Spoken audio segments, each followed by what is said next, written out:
Ben müşteriyi tıraş ederken bir baktım birdenbire güp diye bir ses geldi. Herkes o tarafa koştu. Geldik baktık ağaç devrilmiş. Öyle. Hı? Arabanın üzerine devrildi. Araba bayağı hasar gördü. Sahibine sordum araba kaç kolum diye. Hayır dedi. Yazık günah oldu. Bu ağacın devrilmesinin sebebi TEDAŞ. Niye? Çünkü burayı kazdıkları zaman ağacın köklerinin hepsini, damarlarının hepsini kökten kestiler. Bu fırtınadan dolayı ağaç devrildi, gitti.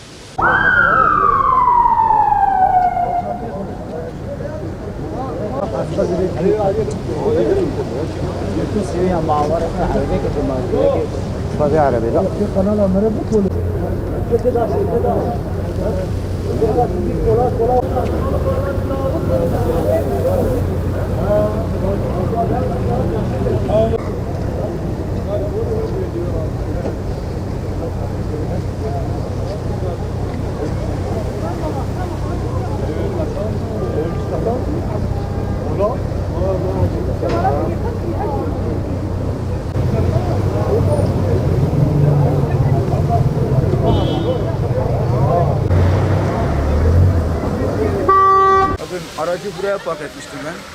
Geldiğimde araç şu şekildeydi. Geçenlerde herhalde TEDAŞ'ın çalışması var, zaten gözüküyor her yerden. TEDAŞ'ın çalışmasında kökler kesilmiş.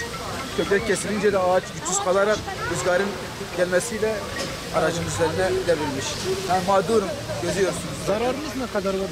Zararım yani en az bir 30 bin var yani. Gözüküyor zaten böyle yani. Araba pert halinde. Mağdurum.